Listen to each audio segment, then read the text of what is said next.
How is everyone? Good. I've got this little saying I want to show you, and it's a true friend who knows all about you and still likes you anyway. Oh. And who are you referring to, darling?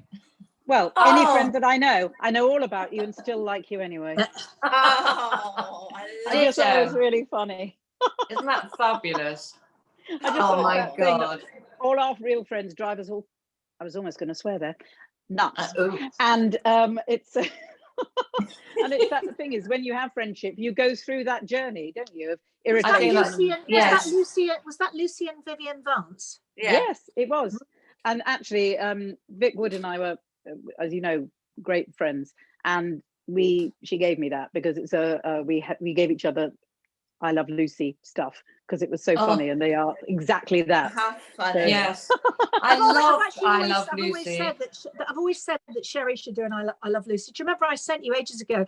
Yes. Sherry for some reason reminds me of Lucy. I want Sherry to be Lucy. I want to be Vivian Vance. It should be I Love Sherry. This is it. Can I be Fred then? Can I be Fred? Yeah. You can. And to tell you what, do you know Lucy, actually, when she went to the studio, right in the beginning of her career, before she was famous, one of the big studios turned her down because she wasn't pretty enough. And she ended up being so famous that she bought that studio. That's right. Karma. Karma, absolutely. Yeah. So what else tell you? I must tell you, girls, I had a dream last night. Oh dear. As you know, I don't usually remember my dreams. And when I do, you all fall asleep when I start telling you. Anyway, but this one, I think it was because I saw Rebecca last night with they're fantastic. And, normally I don't go for the sort of the stereotype good-looking guy, but I like a bit of sort of rough. No, I was going to say a bit of rough, but I won't say that. Rugged. It's too late, you've said it. Rubbish, yes. Anyway, that's what I normally like. But this guy, the one that played Max, the lead, Arnie Hammer, my goodness, Max de Winter was so gorgeous. And I dreamt there was a Max de Winter lookalike who asked me out for lunch. And I said yes. And he gave me the money, gave me cash. And he said, go to this restaurant. He told me where to go. And I couldn't find it. In your dream when you get lost. Would you not be a bit concerned if you were given cash, darling? It's true. And also, Max de Winter was a very strange man. I don't think you'd want a relationship with Max de Winter. No, dear. He was very odd. I'm glad of your advice, girls. Thank you, so Sherry. Don't have that. Tell him when you see him in the next dream, say, my friend Sherry says that you are weird. And what happened to Rebecca? Yeah, and I don't take cash. I do not take cash. I don't take cash. I know. It has to go direct into my bank. My favourite dream, and I had my favourite dream last night, which is finding a room in my house that didn't exist before. Do you ever have that dream? Yeah, I used to. Oh, I love it. And it's the most fabulous dream, isn't it? Because you just go, oh my God, I can do this and I can do that. And then there's another room. I used to find basements because as you know, Debbie, I lived in a roundhouse, an Art Deco roundhouse in Surrey. And I used to find in my dream basements under the roundhouse. And of course, because roundhouse have flat roofs, I used to find people had built roofs on top of my roundhouse. They built roofs, and inside the roofs were swimming pools. And do you know what they mean, those dreams? I don't know. No, what they do mean, apparently, is there are parts of yourself that you haven't discovered yet. Oh, it's a bit late for me. Well, I'm discovering there's a spare room somewhere within me. Anyway. There's too much information. We need a doctor. I know, too late. Yes. Yeah. I think we need a doctor. Dr. Tracy Mountford, come in and rescue us, please. Doctor in the house.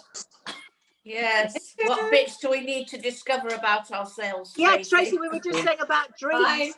And we said we all need doctors to come and rescue us. But on a serious note, welcome back. We missed you. Thank you. I missed you too. And we would like to talk about you. I mean, Tracy, are you back? Are you allowed to work? Yes. Yeah, we are. There's a bit of confusion, isn't there? But it is actually very clear this time round. So the beauty industry's been hit again. I feel very sorry for the beauty industry, really, actually. I feel sorry for everybody that's been affected by this. And gyms, Tracy, as well. Gyms I don't get either. No, it's such a shame. I mean, I know we've all got to look after each other, but how tragic for people who are going to go out of business, and just terrible. Yeah. So my heart goes out to people. But no, we can stay open absolutely clearly. No, bending the rules. Absolutely, the government made it very clear. If you're a medical clinic, whether you do aesthetic treatments or otherwise, if you're a CQC registered clinic, you can stay open. And I think that's because, of course, we have very strong, stringent rules when we come in. We're in full PPE. We're used to infection control, going back to all of that stuff. We're used to it. So when people are in our clinic, they're actually incredibly safe, probably safer than anywhere. The moral compass, though, is slightly different. And that is, people should minimise their travel. So should they be doing this sort of stuff? So what we're saying to patients is, look, if you want to come in and, you're not taking your hike from goodness knows where and getting on 3 tubes and exposing yourself to ridiculous risk, then, we're open. Those people are sensible. If they can put it off till December, they will. But I think also the other problem is are we going? This is another conversation. Are we really going to be out of this in December? That's another question. And I think that we just have to go on. After all, most of the businesses that have been allowed to remain open are supporting the economy. Yes. And I feel very strongly about that too. I do feel sorry for people in gyms, because we talk about health all the time.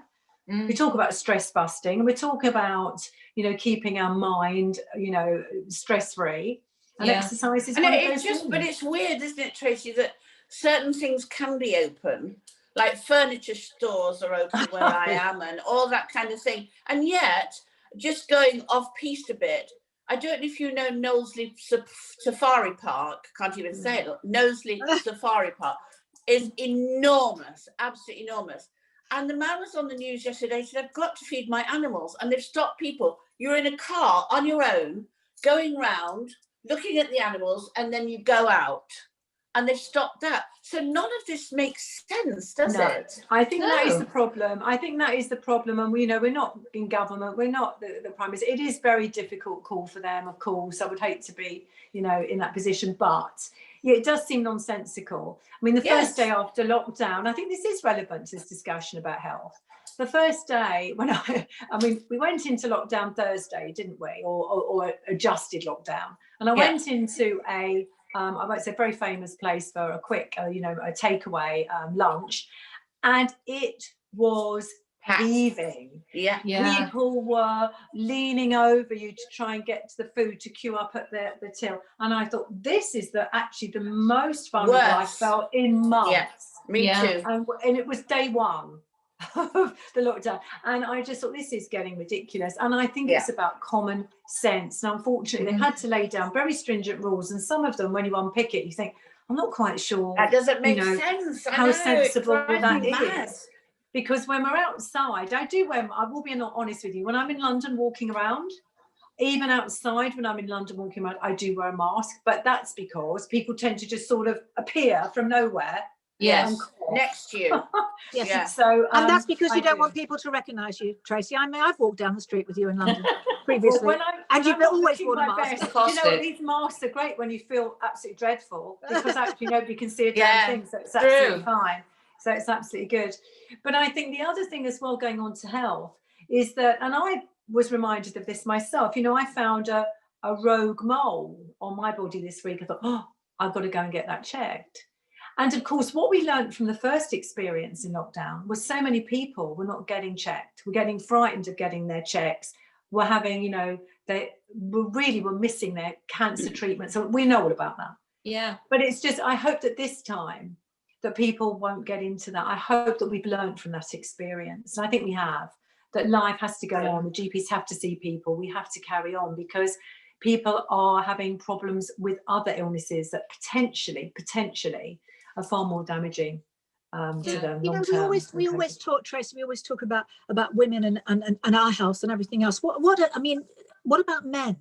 Those other things. I do think we need to touch on men, because whether this is right or wrong, and again there are studies on this, men are known to not access healthcare services as much as women. Certainly screening, preventative, looking after themselves. Whether that's true or not, I think men are becoming more with it now, not with it, but more engaging with looking after themselves more.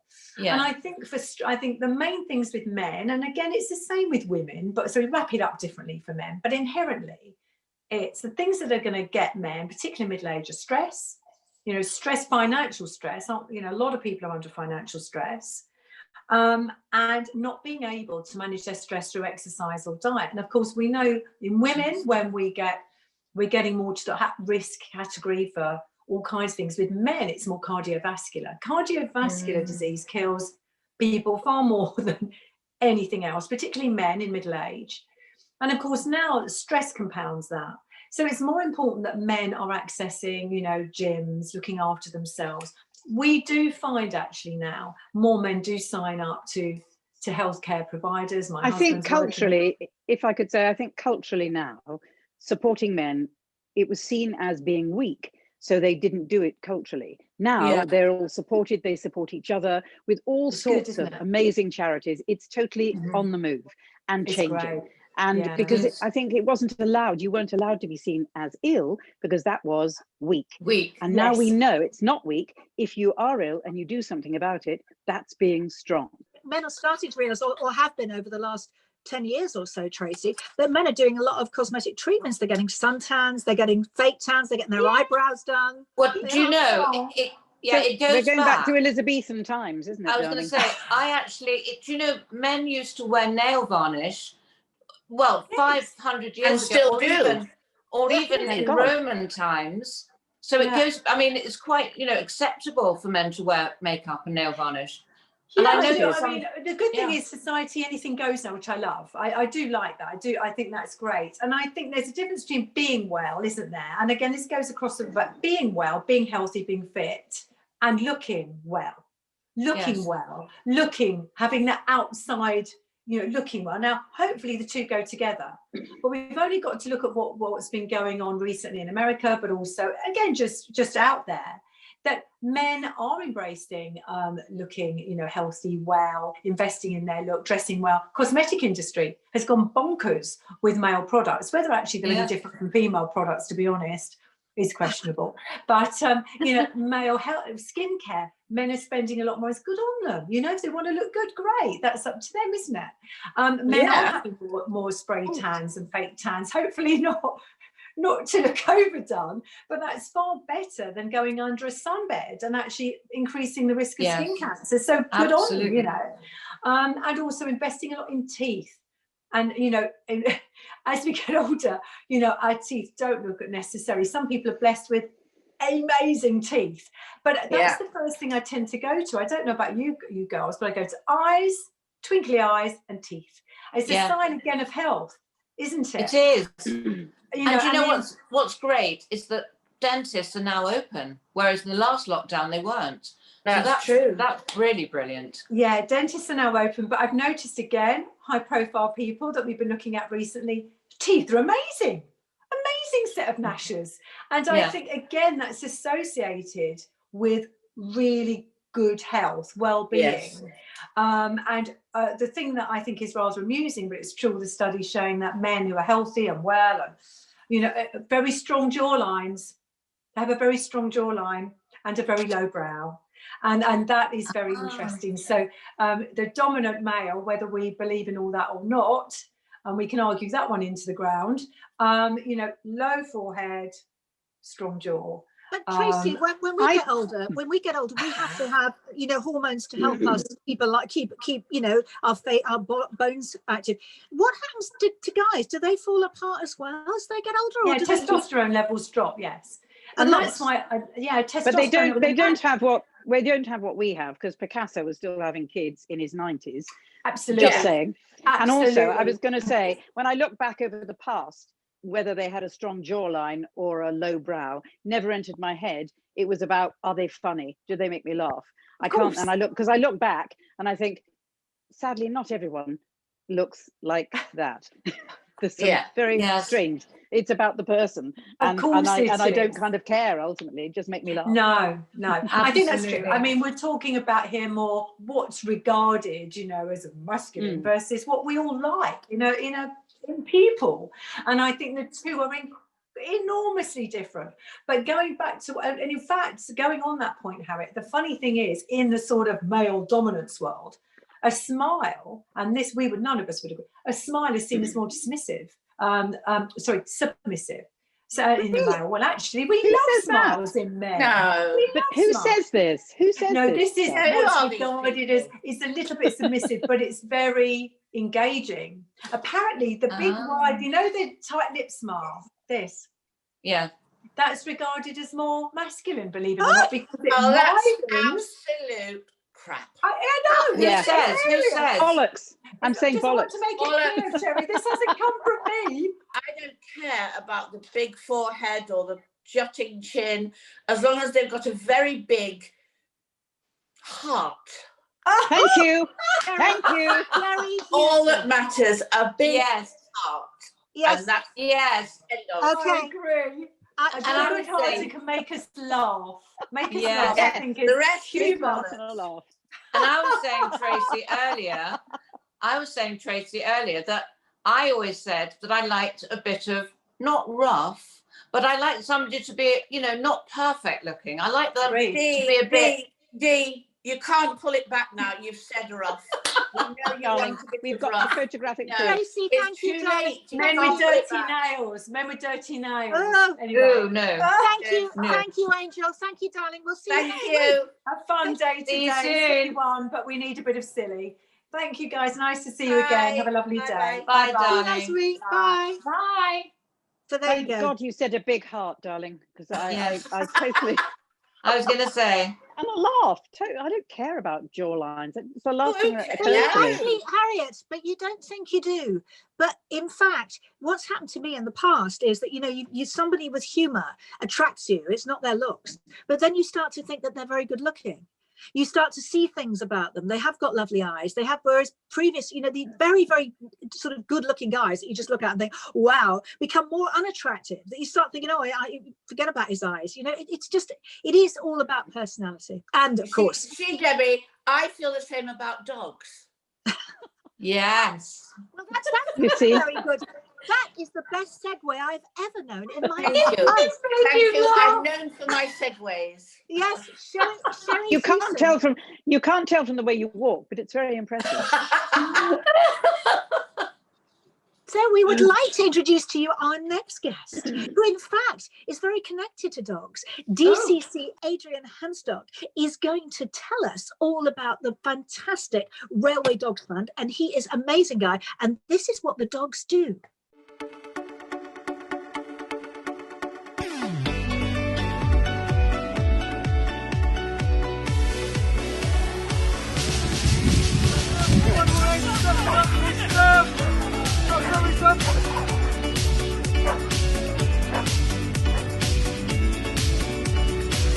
Oh!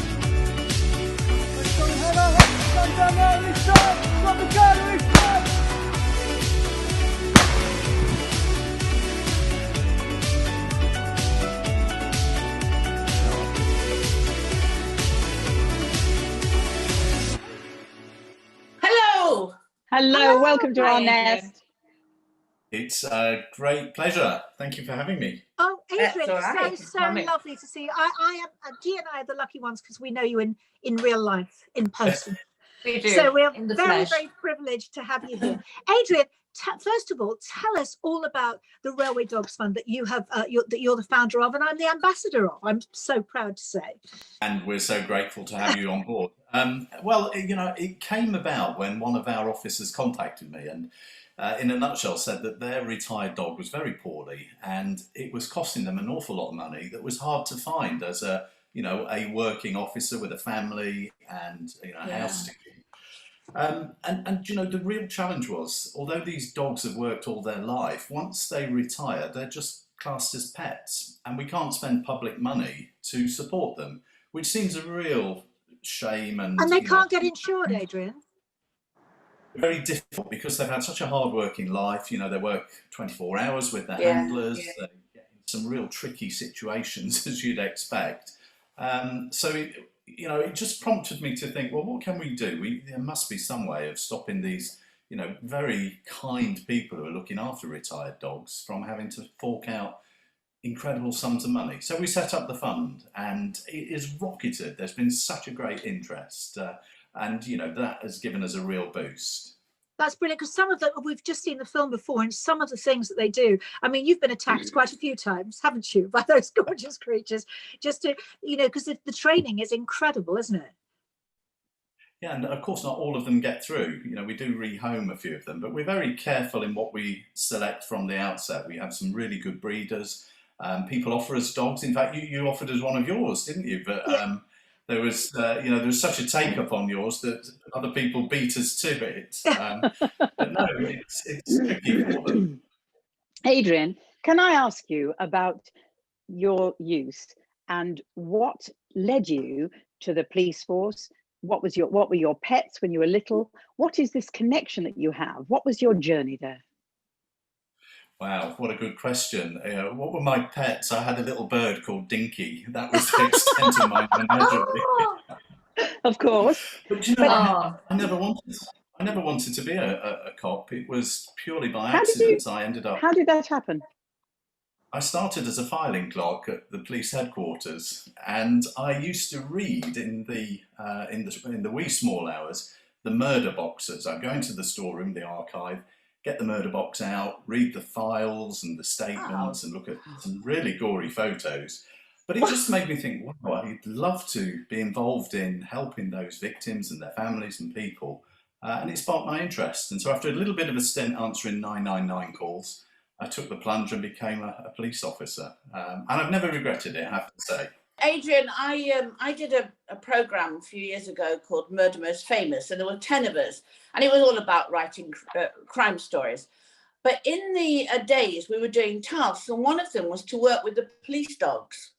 And so we had to go into a field, and I've never been so terrified in my life, because the police officer said I did it, and he said, just stay still. Don't move and you'll see what the dog does. And of course he didn't go for me, because obviously we're actors and it was all set up.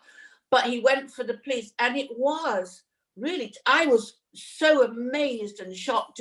And this is just like in a program, but this is their everyday life, isn't it? You know, they're incredible what they can do. You know, they can turn that on and off, you know. So I think our dogs, the greatest risk is they would lick you to death. Because they're soft, unless we trigger them and say, look, you need to now go and find some drugs or some weapons, or you need to find this cash that has been part of exploited drug dealing. And, you know, the sensitivity. I was at the dog school, and what they were telling me is that sniffing out those substances or whatever they're trained to find, if you put a thimbleful of explosives in 3 Olympic swimming pools, the dog would still find it. Really? Wow. That's absolutely fantastic. That is amazing. And Yeah, Adrian, interesting as well, Adrian, the way that they, with the explosive dogs, the way they stand, they have to go exactly to the place where the explosive is in the suitcase or wherever it is, and they have to be completely still, because if they push it, it could go off. Well, yeah, absolutely. You know, and that is the way that they trigger. You know, you will see what they do is they just sit down and look up as if you know they're waiting for a treat. Of course. The other thing I wanted to ask you, Adrian, is that I had a Weimaraner. He was my baby, and I made him into a baby, I have to say. And I know they're fabulous dogs. Now, this is going back a long time. And my ex-husband decided when Caius was 2 that maybe the police would be interested in him. And they came and they took him out, they brought him back and said, I think your wife has made him into a lap dog. So, no. What I was going to ask you is, do you, I don't know which dogs you use now, but do you still use Weimaraners? No, not so much. And there's been various styles of dog used over the years. And, you know, we have barkers, biters and sniffers. Like women. Which are which? So which are which, Adrian? So the ones that we have most of now are the sniffers, because we want dogs to find things that cause harm. You know, we use the Labradors and the Cocker Spaniels. They're very, very good at that. But we still deal with public order, you know, when we're in normal times, particularly across the rail network, when there's lots of people travelling. Sometimes we get rather rowdy football fans. And so our barkers, which are Belgian Malinois or Alsatians, are a little bit more fierce and will give that impression, well, look, we're in control. And Adrian, how's it going with COVID? Because obviously now we need all the help we can get. Are you progressing with dogs sniffing out COVID? Well, we had some really good discussions with medical dog teams actually, and they were adjusting some of their training. I think it's been a little bit slow, and probably alongside that, the vaccine has caught up with some of the capability. But I think if it had gone on longer and it was still uncertain, that would have been a really good example of well, cuteness that the dogs have to sniff things out. Well, especially at public events, which of course, the whole sort of entertainment and events business is suffering, like theatres, for instance, just to sniff that out so that when people come in, they feel confident. I mean, it's just heartbreaking, really, the impact it's had on everybody's life, but some more than others. And, I'm hoping now that we're moving towards a much more optimistic time. The greatest thing is I think the public have really got behind it in the main. That people are being sensible, they're following guidance. It's still erratic because we just don't know the detail, do we? And I know that sort of knocks people a little bit, but I think we just have to push through it in the way that we often do. And this is a global problem. It's not just something we've exactly. So Adrian, can you just give us the name of the charity? We're going to give this charity a lovely plug, because you've now asked all of the Wonderbirds to be sponsors, haven't you? We are all the sponsors. I cannot tell you how thrilled we are to have your endorsement, your support, and your wonderfully smiling faces on our website. So thank you. The Railway Dogs Benevolent Fund will just grow as a result of the interest that you've shown in it. I'm so pleased that you've given us this airspace today to talk a little bit about what our dogs do, but importantly, how we're looking after them when they've come to the end of their service. Oh, thank you so much, Adrian. You know what? Please come back and see us soon, Adrian. Please. I would love to. And perhaps, as you say, we can go on location. You can come to the dog store, and we can involve you in some of their training. That would be thank you so much. We look forward to that. Thank you. Fabulous. Thank you. Bye, darling. Thank you, darling. Bye. Bye. Bye. What an inspirational man. How lovely. He's a lovely man. He really is. Fabulous. Beautiful. Yeah. So Really. important. So now, important. Yes, Sherry, we are now going to be on their website, all of us. I know. Yes. Fabulous. I love Endorsing. I'm so thrilled. I can't wait to take you down there. But they wanted one of my puppies, and Tinkerbell or Lady or somebody had puppies. I can't remember which dog it was, because the Springadors that I have, you see, half Springer, half Lab, are the perfect dogs. Yeah, really, of course. Yes, because they have all of the. But unfortunately, they all went to people who wanted them as family pets, and I kind of felt at the time it was better that way. But I'd love them. I'd love to have had one in the force. It would have been amazing. Yeah. Oh, well, that's why I didn't let my Weimaraner go, because, I said to my Weimaraner at the time, I said, Kath, if you went there, you wouldn't be able to sit on their knee and lie on their bed and tickle your tummy and, give you lots of chicken and steak. And he went, no, you're right, Mum, I'll stay with you. Of course. So that's perfect. What happens, really. That's of course. I love the name Weimaraner as well. Is that the right pronunciation? Weimaraner. Weimaraner, yeah. Have you ever seen them, Dee? Do you ever see them? Beautiful. Are they? Gorgeous. Magnificent dogs. They're kind of blues. They're like the blue Great Dane. The silver. Gorgeous. Really. They're big, beautiful. But they're big. They're quite big. So listen, girls, what is happening on Friday? Do we know what's happening on Friday? Can anyone remember? We do. We have the wonderful Susie McKenna coming in.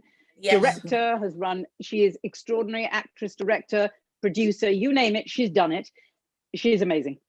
And fantastic from the Daily Mirror to give us all the gossip. I'm sure she'll have a bit of a I'm a Celebrity going on. That sounds very useful, actually. Yes. We need to find out.